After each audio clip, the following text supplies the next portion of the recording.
With your first look at this week's college football lines, this is College Lines Revealed on VSiN, the sports betting network. Here's Jonathan Von Tobel. What up, folks? Welcome in. You heard it. College football lines are revealed here on VSiN every single Sunday. And I am your humble guide through the opening lines as we get posted here live from Circa and the other spots that get them posted in the coming minutes. So as these numbers get posted, and every single one of them are going to get posted, trust me. We move pretty quick here when it comes to revealing some of these college football lines. Let's set the table with some of the look-ahead lines that were posted up at DraftKings and where those numbers are at now as we wait for the entire slate to get posted. And let's start with what is actually a very busy Friday slate. If you're looking for the schedule for Week 5, we've got quite a few games on Friday. Am I missing a holiday or something? Because we got a full slate on Friday. Regardless, let's take a look at the Pac-12 matchup, Washington and UCLA. Fascinating game. Washington, I think, among the teams, you would say, that have upgraded the most and, from a power rating perspective, have been improved the most, especially when you look at them from an offensive standpoint. Haven't had a lot of move here, though, when it comes to the number from the look ahead to where we're at now, at least over at DraftKings. Look ahead line here was Washington -3 on the road against UCLA. Current number on the board right now, we're talking about 2.5 with a -120 on the favorite side. Washington still favored. Huskies, though, the story is this offense. In terms of EPA per game offensively, 11th in the country, as is their EPA per play margin, and the 6th best passing attack in the country through 4 games now after a beatdown of Stanford yesterday, 40-22. As far as UCLA goes, one of the interesting parts about the Bruins in the early portion of the schedule is the fact that their offense was actually a little behind their defense. Their defense is the one that had been helping them out a little bit. Well, 45-17 beat down to Colorado yesterday. The Bruins feeling a little bit better about their offense overall, but this is a fascinating matchup. To give you an idea, though, specifically their rushing attack, the Bruins come into this game the 94th ranked offense in terms of EPA per play on the ground.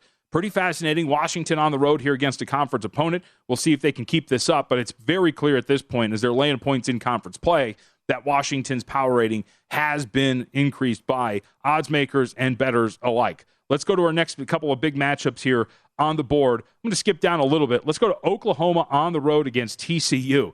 Adrian Martinez ran roughshod over the Sooners.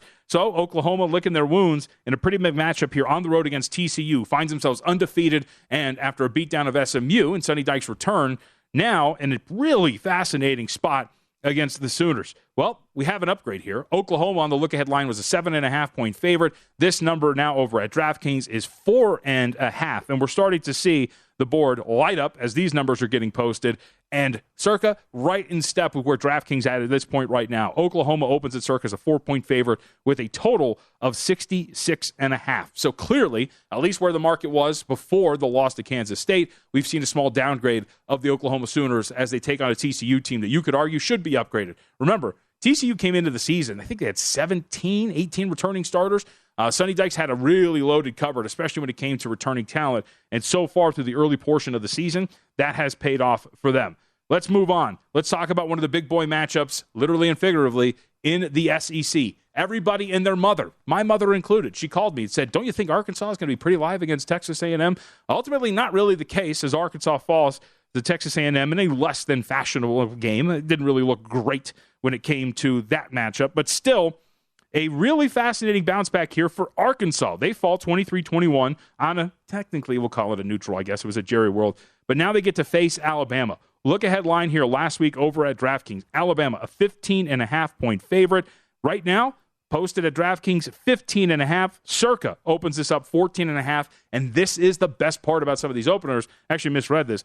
Circa didn't open up 14.5. It opened it up 17 in favor of Alabama against Arkansas. So again, I stress this every time we talk about these numbers in these games. If you are in a position where you can open up your accounts, watch your screens, and start playing around here, you can set yourself up quite a bit. You have a discrepancy on the board now of 14.5 initially over at DraftKings and 17 here at Circa. DraftKings already on the move. Alabama up to a 15.5-point favorite at their shop when they take on Arkansas this coming weekend. Speaking of Texas A&M, pretty interesting matchup, so let's just dovetail right nicely to that as they are going to meet Mississippi State this coming weekend. Look ahead line over at DraftKings had Mississippi State as a 1.5-point favorite in that matchup with the Aggies. They get rehung as a 3-point favorite, the Bulldogs do, with a total of 46.5. And look, I don't think that that's unfair at this point. This Texas A&M team, despite the fact that they are 3-1, and by the way, relatively decent against the spread, especially these last couple of games, they have been abysmal with their passing attack. EPA numbers offensively for the Texas A&M Aggies up to this point, the 106th ranked passing offense in the country. The quarterback change has not really done much for Texas A&M, and their offense didn't do much. When you get a scoop and score the way that they did last night, that's going to change things for you. The offense was still relatively abysmal for the Aggies, and this defense has not really shown out either. In terms of their rushing defense, 79th in the country in terms of EPA per play. So we'll see if the Aggies can hold up here in this matchup against Mississippi State and that spread out attack. But again, we're talking about a 3-point spread in favor of the Bulldogs. Let's go to a Pac-12 matchup. This one's going to be a lot of fun. Oregon State does what a lot of people expected them to do. A tight and closely fought battle with USC last night. They are now going to hit the road to take on number 13 Utah.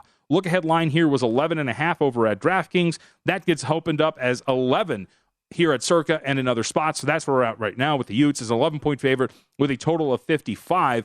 You do wonder, in college, I have to get a little bit more into this when it comes to my handicapping. Situationally, night game at home against USC. You get built up for that. Now you get a tight loss to the Trojans. You got to hit the road, take on a powerful opponent in Utah who is much better defensively against the run, which is one of your biggest strengths, and you don't get the benefit of playing at home. It'll be fascinating to see where the market goes as this gets hung up at Circa. But again, 11 with a total of 55 there. Let's go to the 21st ranked team in the country who took Clemson to overtime yesterday. Really great performance from Sam Hartman and the Demon Deacons. End up falling in overtime to Clemson. Now they got to move past that, hit the road to take on Florida State. Right now, this is where we get a little bit of a discrepancy from a look-ahead number to where we're at right now. Wake Forest on the road against Florida State. Look-ahead was 2.5 over at DraftKings. Florida State is 6-point favorite right now over at Circa with a total of 64.5. Situationally, again, maybe a little bit of a letdown for Wake Forest. Losing closely to Clemson, pushing them to overtime, now having to hit the road, take on a Florida State team that in the early portion of this season has looked pretty solid, especially when you look at some of their numbers offensively, despite some issues in terms of injuries and bumps and bruises. If you look at them from an EPA per play standpoint offensively, the Seminoles, the 17th best team in the country, and you do wonder if this defense, though, is going to play a little bit better than what this secondary of Clemson did. And Clemson was pretty banged up, but a dynamic passing attack for Sam Hartman and Wake Forest had them inside that number over the weekend. We'll see if they can respond as nearly a touchdown underdog against the Seminoles in that spot. Let's talk about that Clemson team. Dabo Swinney, after the game, kind of chastising the media a little bit when it came to quarterback DJ Uiagalelei, said he was a gamer, and actually scolded folks who doubted him.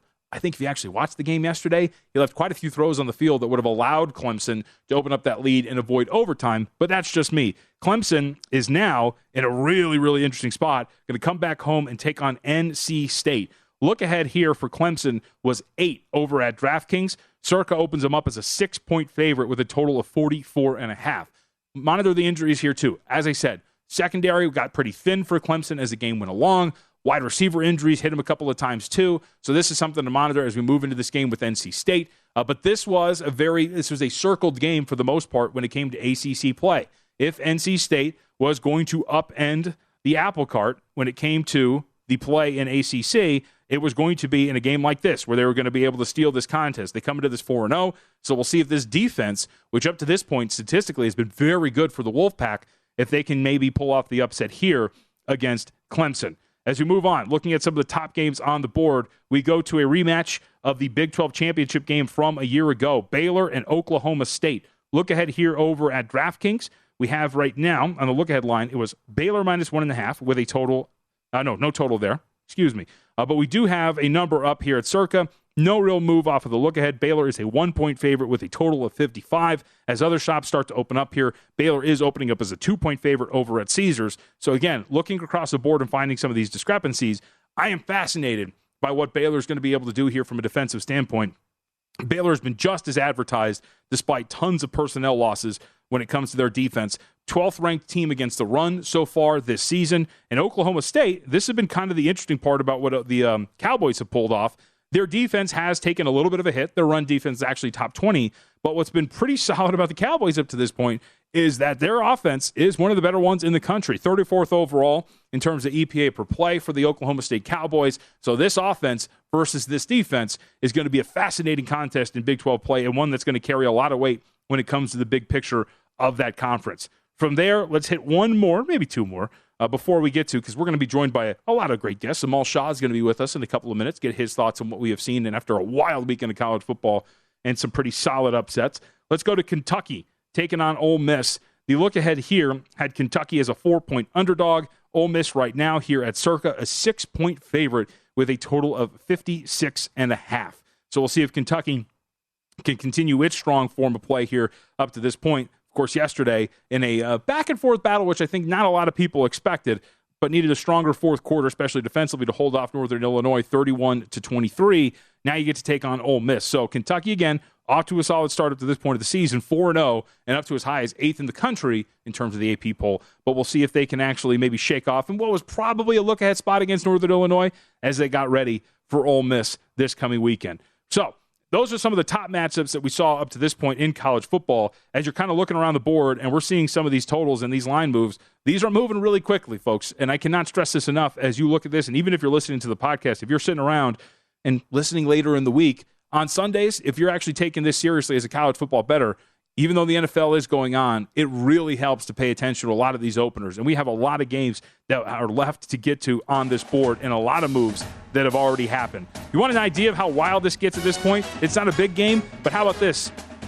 Eastern Michigan, Massachusetts, that total's already moved 5.5 points. Come on, there's a lot to get to. Amal Shah joins us next on College Football Lines Revealed.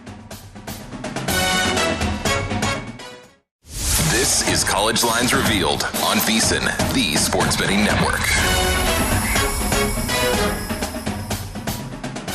Hey, folks, a reminder for you. Come on, sign up for the VSiN Pro package. It is everything we have to offer here at VSiN now through the Super Bowl. $175 is going to get you everything that we do, including picks at a glance, top plays made by VSiN show host and guests, 24/7 video, and more. So again, sign up, discounted football special, VSiN Pro, now through the Super Bowl, only $175. It includes the NHL guide, which is coming out soon, the NBA guide, which is coming out soon, the college football guide, which is coming out soon. Everything we do. VSiN.com/subscribe for all your options and become part of the sports betting network. One of our many hosts and contributors and college football analysts, Amal Shah, nice enough to give us some time here today as we look at what we're seeing on the board as it lights up. So, Amal, first off, appreciate you joining us here on an NFL Sunday. I wanted to start with one of the big games SEC-wise because over the weekend, Arkansas was a hot ticket. Taking on Texas A&M. Now a scoop and score that goes, what was it, like 98-plus yards, and still a poor offensive performance from Texas A&M. It felt like one of those wrong result, right side type of deals for the Razorbacks. Regardless, now they got to shake it off and take on Alabama. They're a 15.5-point underdog here against the Crimson Tide. Circa actually has it 17. What do you make of this matchup here for the Razorbacks against the Crimson Tide, my friend? Yeah, it's going to be an interesting one, JVT, simply because Arkansas is number one in the nation in terms of getting sacks, but they were last coming into the game in terms of pass yards allowed. I thought it was a little bit misleading because they played some pretty decent quarterbacks, Ben Bryant, Spencer Rattler. And I got to tell you, though, I'm concerned about the Razorbacks coming into this game. JVT, I don't know if you saw that game yesterday. Mm-hmm. I have never seen a team fold more after one turnover when leading at the half than Arkansas. You would have thought it was the last play of the game that occurred in the second quarter. I mean, this team just mentally just absolutely collapsed and probably should have won that football game, as you said, but we'll see if they can bounce back. The one area that Alabama, to me, still seems weak is the offensive line. I think it's an area where it could be a potential problem, but I think it'll be tough sledding for them. And KJ Jefferson just doesn't seem to be throwing the ball consistently. I think it's going to be a tough one for them. I think his number at 17 is a little bit more accurate than the 15.5, and I think it could go even a little bit higher. I think the Crimson Tide roll in this game. All right, let's go to another team that was actually upended over the weekend in a more shocking fashion. Oklahoma. It takes on Adrian Martinez and Kansas State. And a lot of folks thought that Kansas State was going to be a pretty plucky team, and their passing offense stinks them all, but they still get it done against the Sooners. Now they're on the road taking on Sonny Dykes and TCU. Horned Frogs took care of business in his old stomping grounds over at SMU. What do you make of this? Because the look ahead was Oklahoma -7 on the road. The line now is 4.5 in favor of the Sooners with a total of 69. So clearly a little bit of a downgrade, a little bit of an upgrade, but still the perception from a market standpoint, it has been damaged for the Sooners. It has a little bit. I think the number kind of falls where it should be. This is generally a tight, tough series. TCU historically, when Gary Patterson was there, has played OU very tough. But I'd tell you what, you said 69.5 on this total. I would play this one over already because I think it's going to be very high scoring. You look at Dykes and what his offense wants to do. Max Dugan's gotten off to a very good start so far.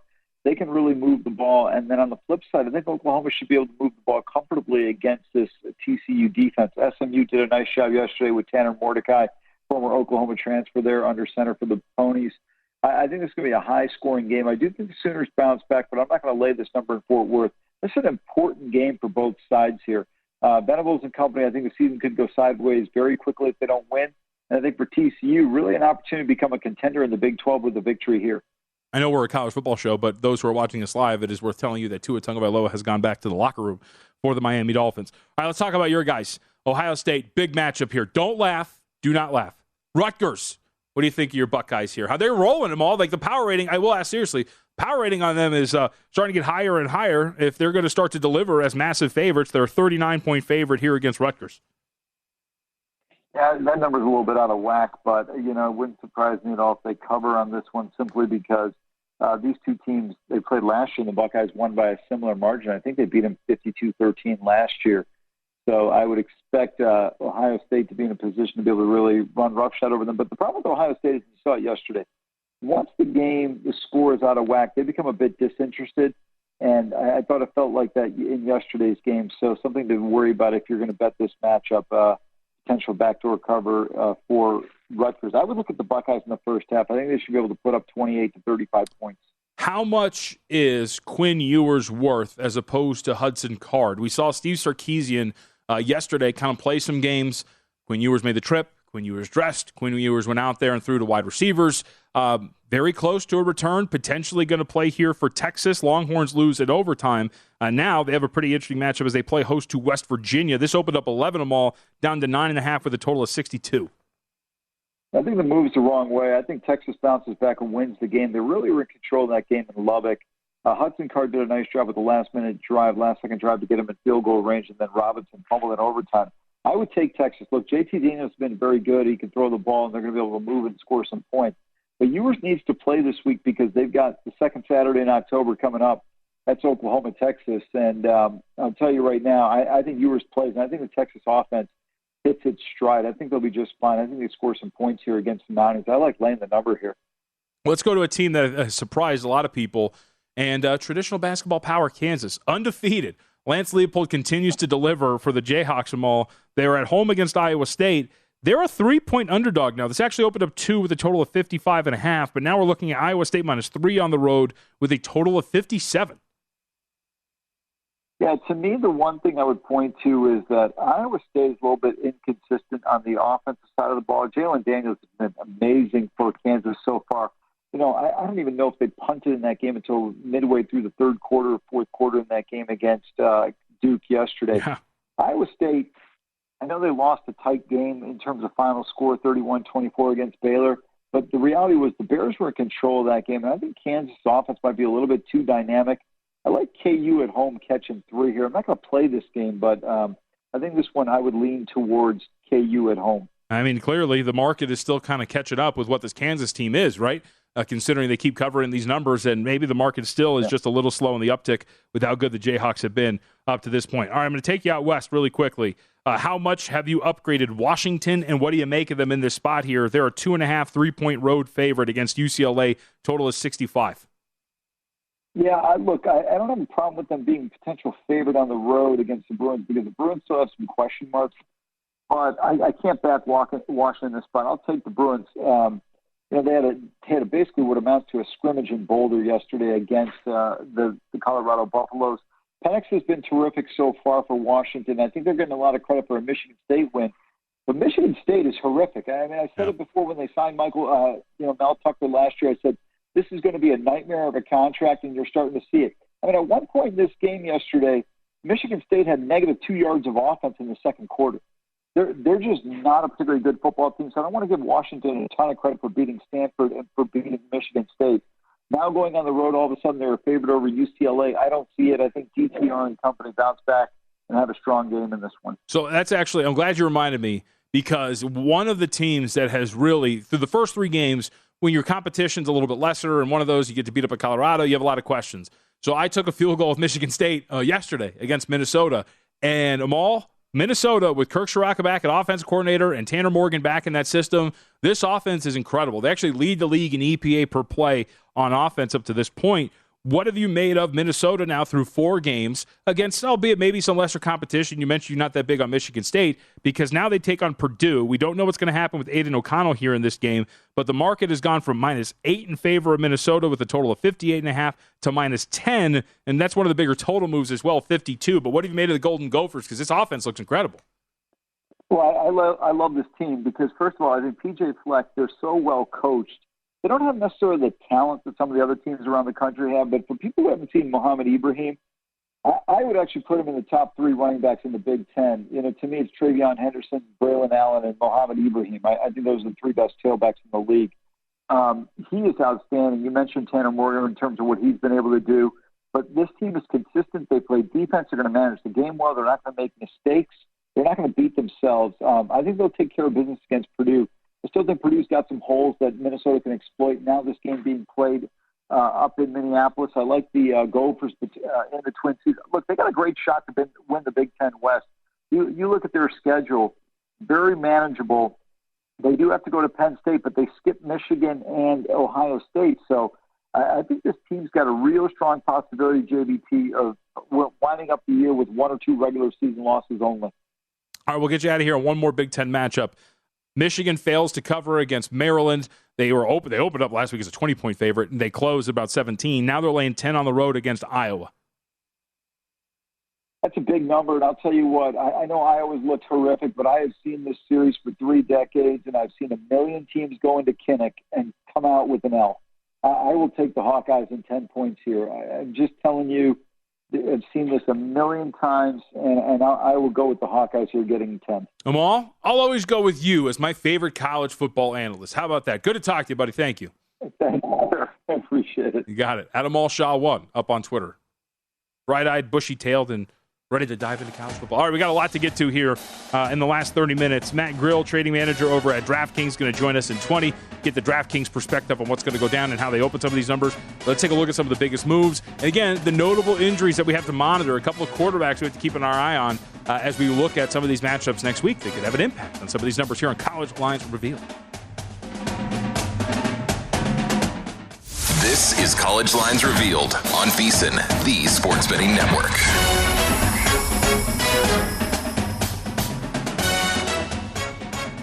Hey, folks, remember that if you missed out any part of this show or you want to listen to some more episodes that include Tim Murray, Matt Humans, Adam Burke, and others, College Football Betting Podcast is the spot for you. Awesome new addition to the VSiN podcast lineup. College Football Betting Podcast spans a lot of stuff in the world of college football betting. It includes everything from the opening lines here today to best bets and analysis for the week to come from all of our college football betting analysts. So check that out, College Football Betting Podcast here at VSiN, the sports betting network. All right, with that, we do have a lot of movers and shakers when it comes to the world of college football. First, Al, you want to go to pro tip first, get that thing out of the way, or you want to go to the all right, let's go to pro tip first. We were talking about this over the break. You can find all of our pro tips, by the way, up at vsin.com. Betting resources, click that tab. Boom. Right there for all you pro subscribers, these pro tips. But I kind of put it like this. Don't be afraid to ride some of these undervalued teams until the market adjusts. It's what a lot of really smart bettors do. Not to put myself under this umbrella, but I'm a big NBA handicapper, and when I find a market discrepancy, I will bet that market discrepancy until I feel the market has adjusted in a proper fashion. So, for example, the 2 that really come to mind, Kansas, UNLV. Kansas has been off to this great start under Lance Leopold. They've covered every single one of their games. They have been absolutely incredible from an offensive standpoint. Their EPA numbers, some of the best in the country. Market has adjusted a little bit here. You're starting to see the shift, but it hasn't been enough. So if you're making your numbers and you value Kansas a little bit more than the market has, clearly the market's still a little out of whack when it comes to the Jayhawks, then that's something you should do with the Jayhawks. Same thing with UNLV. The market is starting to adjust for the Rebels. last week, or this past Saturday, just yesterday, they go from a 1-point underdog at the open to a 3-point favorite on the road. They end up rolling against Utah State. Here this weekend, they open up as a 14-point favorite against New Mexico. They're going to play on Friday. That's up to 17. The market is starting to adjust, and these sharp bettors are supporting UNLV on a week-to-week basis, by the way. But Rebels still, despite the 3-1 record, are undefeated against the number. So keep that in mind. I think those are two really good examples of it, but you can continue to kind of move on here from a power rating perspective when it comes to that. And don't be afraid to kind of keep betting into these until you do. Because even if, let's say for Kansas, if you've been betting into Kansas each and every week, even if you take one on the chin this weekend against Iowa State, you are 4-1 when you're betting on those Kansas games if you have been riding the fact that they are an undervalued team by the betting market. So with that, let's take a look at some of the biggest moves that we have seen in these first 30 minutes in the market with some of these openers. We'll start in the Big Ten. How far Northwestern has fallen. This is been pretty bad for Northwestern, and now the Purple Cats are going to take on Penn State. Northwestern opened up as a 22-point underdog, but the market says, not enough. We are now up to 26 in favor of the Nittany Lions. So Michigan State, let's talk about the Spartans here really quickly, because Michigan State has been a team that I tried to back over the weekend against Minnesota, took it on the chin. They have not looked very good. Their secondary is shorthanded. It has been terrible, and the running game for Michigan State has been pretty inconsistent up to this point. Michigan State opens as a 4-point underdog to Maryland, who just went to Ann Arbor and covered in a really competitive contest against Michigan. Now they are a 7.5-point favorite. Maryland is in this matchup against Michigan State. After that, we go to the ACC. Louisville taking on Boston College. BC opens up as an 11-point underdog against Louisville. This one now up to 14 in this matchup between ACC foes. Louisville, of course, last time we saw them was just yesterday in their matchup against, who are they playing? Oh, South Florida, 41-3. Louisville took care of business there. All right, let's flip the page, go to some of our other big line moves here. Texas State and James Madison. You talk about everybody and their mothers. Everybody had circled James Madison in that spot against App State. That comes through. Now they're taking on Texas State. This goes from 18 to 21 now in favor of James Madison. And to give James Madison some credit, you want to talk about a team that has put up some really great numbers offensively. That would be James Madison, who I don't remember the mascot. I'm sorry. Let's go to Georgia State and Army. Georgia State opens up as a 6-point underdog right under that full 7 against Army. That number up to 9 now in favor of Army. San Diego State and Boise State. Really interesting game in the Mountain West. Two traditional powers who are off to pretty rough starts so far this year. Boise State upended in an ugly way on Friday. Now, this one opens up 7 in favor of the Boise State Broncos. We are down to 4, kind of representing what the market feels about Boise State. But also, these two teams very close to being the same type of team from a power rating standpoint. Not surprising to see a Broncos team that entered the season pretty overvalued, having the money come in against them in this spot against the Aztecs. All right, one more in terms of sides here. Florida International, New Mexico State. FIU opens up as a 12-point underdog in this matchup, up to 15. And Florida Atlantic taking on North Texas has not gone well for the Mean Green the last 2 weeks. Florida Atlantic opens up as a 1-point favorite here, now upwards of 3.5. And UL Monroe taking on Arkansas State. Not good defensive numbers here for Arkansas State, but still, this opens up 10, now down to 7.5 in favor of Louisiana Monroe. Got some totals here. You want to go to those? Let's go here. Tulane and Houston, again, rolling through some of the big moves, side and total, that we have seen on these college football openers as of today. Tulane and Houston, big move to the under here. Opened up 61.5. This is down to 53. Bowling Green and Akron. We've seen a lot of money on the over here. This opens up 43.5, now upwards of 51. And remember, these totals, they move like crazy. You talk about some of these sides moving, it's the totals that really get jamming when you talk about some of these openers. Central Michigan, Toledo, 66.5 at the open, down 6.5 points. We are at a flat 60 in that matchup between Central Michigan and Toledo as far as the total moves when it comes to those three matchups there. As far as some others, Utah State, BYU, a mini civil war, 66.5 down to 61. Utah State looks terrible, man. Weber State blows them out. They give up quite a bit on the ground and offensively to UNLV just yesterday. Their defense is in shambles. BYU is a big favorite there. You would think that the Cougars are going to be able to put up some numbers, but that total gets driven down from 66.5 to 61. Maybe a referendum on this Utah State offense, which does not look good either. Georgia Southern, Coastal Carolina. This opens up 63.5, now upwards of 69 on the total. Again, these got hung up like 30 minutes ago, so you see a lot of moves. And Liberty taking on Old Dominion. Move to the under here, 54.5 at the open. We are down to 49.5 on the total there. Again, rolling through some of these big total moves. East Carolina taking on South Florida. Not a surprise here. South Florida has been a pretty terrible defensive team, so you see this number go from 54.5 to 59.5. Interesting for these next two games. The first one, Purdue-Minnesota. We mentioned that Minnesota statistically has been one of the better offenses in college football up to this point, but there's quarterback questions. Aiden O'Connell did not play over the weekend for Purdue. We'll see what his status is going to be moving forward, but 58.5 on the total here, down to 54. Wonder what the impact of O'Connell would be if he ends up being available for this game, and one of the best offensive teams in the country up to this point, Minnesota, and yet the game moves to the under. And then Oklahoma State and Baylor, kind of the inverse for both of these games, right? You expect that maybe a team with the best offense in the country statistically, the total would move up and move down. You would expect maybe two teams defensively, especially Baylor. Maybe this starts to move down. It moves up, opens up 50.5. We're now at 55 in that rematch of the Big 12 title game from a year ago, Oklahoma State and Baylor. So I mentioned Aiden O'Connell, and that's why I can't wait to talk. We're going to meet up with Matt Grill coming up in a couple of minutes as we talk about how DraftKings approached some of this from an odds-making standpoint. Is how you handle impactful guys. Aiden O'Connell from a point spread standpoint, really not sure how much that's worth. But what about a guy like Quinn Ewers? Steve Sarkisian and the Texas Longhorns kind of playing games yesterday. Ewers made the trip. Ewers did dress, and he threw out there for receivers, but ultimately did not make it into the game. Hudson Card made the start. And Texas ends up losing in overtime to Texas Tech. But Ewers is reportedly getting healthier and closer to making his return back from injury. So if that's going to be the case, Hoop looked pretty good in that first half against Alabama. What is a guy like Ewers like to a point spread for a team like a Texas? As we have seen that number open up for those who do not remember where we were at with this game here for the Longhorns. They're playing host to West Virginia. That opened up 11 with a total of 64.5. Longhorns are now a 10-point favorite with a total of 62. So some impactful names as you're looking at it and whether or not a guy like Ewers is going to be out there. But I am interested to see how the market views him and what the difference between him and Hudson Card is. Because, by the way, you want like a secondary pro tip? Remember, people talk about what guys are worth to the point spread. It is not an individual player who is worth something to the point spread. It is the difference between that player and the player beneath him on the depth chart, especially when it comes to quarterbacks. You got to keep that in mind, right? To give you an extreme example, one that'll get the idea through, if Tom Brady and Aaron Rodgers are on the same roster, if Tom Brady goes down and Aaron Rodgers is the backup, really not going to move the point spread that much, if at all, because those are two elite quarterbacks. But if it's Tom Brady and his backup is Kyle Trask, that's a really big difference. And thus, again, point spread value, not on an individual, but the difference between him and his backup. So with that, as you look around the board here, I wanted to start kind of at the top and look at some of the bigger matchups and where we've seen some other line moves that maybe have not moved the needle quite a bit.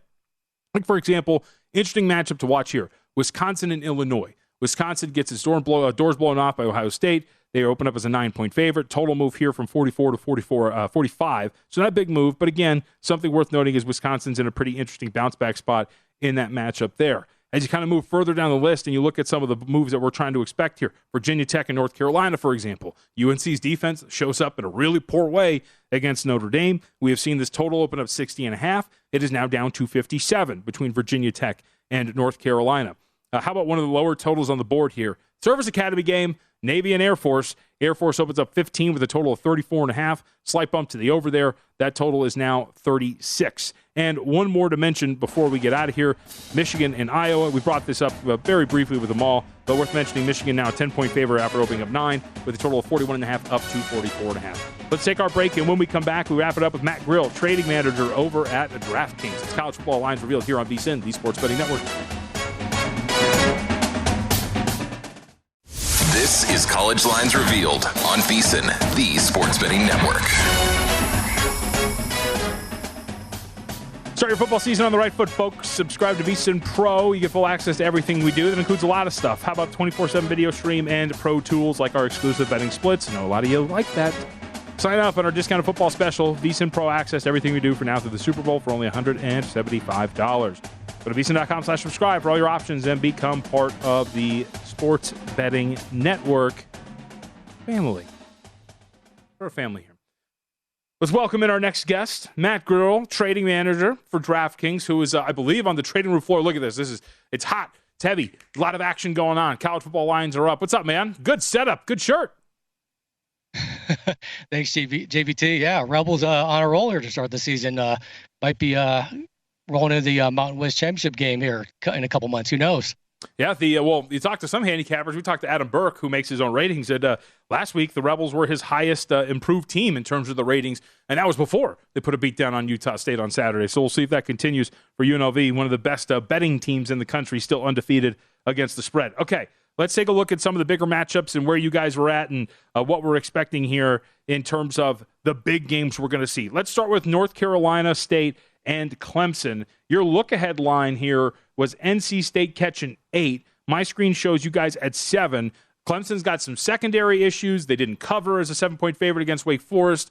What do you make of where your guys' number at is now? And what do you just make of Clemson overall, who did not look great, especially defensively against Wake Forest the other day? Yeah, I mean, they were able to put up some points finally, though. DJ had his best game. I think it was his first game ever with over 2 touchdown passes. I think he had 5 in the game. So, NC State, though, I don't think they've been really up to snuff either with their preseason expectations. So we'll end up going with this game back up at 7 and kind of going to see where the money goes. How about Oklahoma? What do you guys do with a team like the Sooners, who had kind of been trucking along? Market goes against them in that Nebraska game. They cover with relative ease against the Huskers, then come back against Kansas State and lose the way that they do. How much did you downgrade them? Because your guys' look-ahead line was a full 7, if I remember correctly. Yep, on the road against TCU. Now, the screen shows 4.5, and the Horned Frogs look pretty darn good so far under Sonny Dykes. Yeah, it's funny. I brought up early in the week on the look-ahead show where Oklahoma just can't solve these Kansas State Wildcats for some reason. They just got their number. So, went up with 7 a couple days ago. All we wrote was Oklahoma business. That was all it was. So now it's down to 4.5. TCU looked pretty impressive on offense against SMU. So I think it might be a tough game for the Sooners here. How about a tough spot? What do you do with a team like Oregon State, who does what we kind of all expected, right? A lot of sharp bettors were on the side of the Beavers in that matchup against USC, but you fail. Right, you cover, but they wanted to win that game. Now you got to hit the road to take on Utah, arguably a higher power-rated team than USC. What did you guys do with the Oregon State Beavers? Yeah, USC really the recipient of they're playing turnover ball, not football, so that's how they're winning these games so far. So, Oregon State probably should have won that game. Now they're rolling to Rice Eccles up in Utah, which has been a tough place for opponents the last couple of years. So we had 11.5 up on the look ahead. That's kind of where the line is now. So going to be tough, I think, to keep pace with the Utes. We have them rated ahead of USC at this point. And the other matchup, they're very much worth mentioning here, too, of course, Alabama on the road against Arkansas. We saw the Razorbacks fall in a very poorly played game against Texas A&M. Probably should have won it, but when you get a touchdown in that fashion, that's probably going to put you behind the 8 ball quite a bit. This is pretty interesting. You guys on the look ahead was 15.5. Have you adjusted from that at all? You know what? I went back up with it this morning at 14. Market came back up a little bit, kind of closer to our look ahead from last week, so we nudged it up to 15.5. So you're right. Arkansas probably should have won that game against A&M. Alabama, even with the 1-point win over Texas, they lead the nation in scoring margin, scoring victories. So, it's going to be an interesting game. I think it's going to settle around 2 touchdowns or just above kind of where it's at right now. So I think this is a really interesting aspect, and you kind of alluded to this. For you guys, how important is it to kind of, you don't want to be exactly in line with market, but how much is it to be in line somewhat with the market? Like, you don't want to be 3 points off of other shops, do you? Or does that not really matter? You guys have your position, and this is what we're going to do with these numbers. You're right. I mean, you can definitely bake your opinion into it, and we encourage, all of our traders here to do that, and that's our approach. But, yeah, you can't also be off, a full touchdown or, let's say, a field goal and a half or over key numbers. So you have to take all these things into consideration when putting up a number with market prices available as well. All right, so let's take a look. Matt Grill's with us, a trading manager over there at DraftKings, as we're looking around the board. So let's talk quarterbacks and their impact. Texas was one that we were talking about a couple of minutes ago. We saw Steve Sarkisian kind of floated out there like, Quinn, he's dressing. He might be playing. He ultimately didn't play for Texas. I would assume that opens the door a little bit more for Ewers to make his return against West Virginia. How are you guys handling that? And what is a Ewers worth between him and Hudson Card? Yeah, when it's these types of situations, you have to do your best guess, and sometimes kind of just in the middle of, where the 2 quarterbacks rate out for the team. So, West Virginia, we kind of were siding a little bit with them this week, a little bit of an opinion toward them. They look good against Virginia Tech. Texas, who knows with them from a week-to-week basis. They could hang with Alabama. They could drop a double-digit lead to Texas Tech. So it's the same old story for them going back the last couple of years. But, yeah, if Ewers plays and is fully healthy, could push the number up a little bit. What about a guy like Aiden O'Connell for Purdue? He ends up not making the start, and now Purdue gets arguably one of the most improved teams. Like, we're talking about UNLV as an improved team. Minnesota looks pretty incredible offensively through the first 4 games of the season. How much is an Aiden O'Connell worth for Purdue when you look at their quarterback situation and their backup who started yesterday, Austin Burton? Yeah, I brought up Alabama leading the nation in scoring margin. Guess who's number 2? The Minnesota Golden Gophers. Although they really have played a pretty poor schedule so far. Purdue's played a little bit tougher schedule, but yeah, Aiden O'Connell, I mean, he's got to be worth probably 5, 6, if not 7 points to the line. So really tough to make that number. Got it up around 10 right now. If he plays, could be back down around a touchdown. If he does not, could creep up to maybe the 11, 12 range. So, and then what I find, man, the most interesting part about like rating these teams and trying to figure out what they are is you get teams who play really easy schedules and you can't really get a good read on it. And then once they start to step up in competition, maybe they're a little overvalued. I bring that up because Michigan, for example, right? Michigan last Sunday opens up as a 20-point favorite against Maryland. They never really came close to covering that number. They ended up closing around the range of 17, but their numbers were so good statistically because of the competition they faced. So how have you guys handled Michigan? Because there's a big number yesterday in Ann Arbor against Maryland. Now they hit the road to take on Iowa, and I think I've got on my screen 10.5 for you guys. Yeah, you brought up Michigan. They played the 131st ranked schedule going into last week. It's in terms of teams that play from a power ranking perspective, not from the traditional strength of schedule. How you look at that? So, yeah, I've actually played a competent team. Maryland hung with them. Now they go into Iowa. Could be an ugly game. Kind of a tough number to make, just with still probably not knowing too much about Michigan. Iowa looking so bad in offense. They had 2 more defensive touchdowns yesterday, so tough one to make. Could be a real slogfest there. How do you guys handle situations like, for example, a lot of handicappers do value letdown spots, right? So we get a team like Kansas State, who we mentioned, gets the big win over Oklahoma, takes care of business, now comes back in this spot. Right now, I've got them on your screen, 7-point favorite over Texas Tech, who, by the way, they're still on their backup quarterback, so we'll see if that's going to work. Tyler Shuck has been out with injury for the Red Raiders, but we'll throw in a team like Middle Tennessee State too, right? Middle Tennessee goes on the road, takes out Miami in really big fashion. Do you guys factor in, is there a point total from a side perspective for a letdown, or is that more like, you know what, we'll hang it up, we'll see how the market responds, and this is what we're going to do with that? Yeah, I mean, you can look at the last week. App State was probably the victim of that a little bit against JMU. Just so many weeks in a row playing these tight games against big opponents. So, yeah, it can factor in, but you really try to. Those are narratives a lot of the time. You try to stick the numbers as much as possible, but it can't have a factor, especially with people who are looking at these narratives and betting into your numbers. All right, let's go with one more big-time program. We mentioned the Arkansas side of the Texas A&M game. Well, the Aggies seem to be getting by on smoke and mirrors. I made the argument in that game against Miami, for example. I laid it with the Aggies, and I felt like I got away with one because Mario Cristobal is a coward who likes to kick field goals a lot. Then they get this ridiculous win over Arkansas. Now they hit the road to take on Mississippi State. What have you guys done with Texas A&M from a rating standpoint? I got to assume it's been downgraded. Yeah, a little bit. It's a tough team to assess for sure. A couple weeks into the season, and here's the thing though, they're able to scrape together a couple of these wins, so they are a little bit battle tested. So you go into Miss State, getting a couple points here. We'll see how that one goes. That one's really, they're one of the toughest teams to assess. I feel like early in the season, Texas A&M. So Matt, we've gone over some of the big games, everything. You got a favorite game? I don't care if it's like a small one, whatever it is. What are you looking forward to the most next weekend, huh? I think this week's bringing a lot of good games, so really looking forward to that TCU Oklahoma game. Looking forward to that Arkansas Alabama game. Most of the ones you've already brought up. So, and yeah, I hope the Rebels can keep it going. A 17-point favorite against New Mexico. So the market is moving in favor of UNLV. Matt, good to talk to you, man. Thank you very much for joining us again. Thanks, guys. Appreciate it. You got it again. Matt Grill, trading manager over at DraftKings. Yeah, man, there's a lot. This is a really deep slate, by the way. There's a lot of games going on. Conference play starting up in a really big fashion, so you're getting a lot of those. We haven't even hit on for example, LSU on the road against Auburn. Auburn opened up as a 6-point underdog, now catching 8 at home. 44.5 is the total, now up to 48. Can I just say, so there's a lot of people who are pretty mad at Harsin for going for it on that 4th down late in that matchup.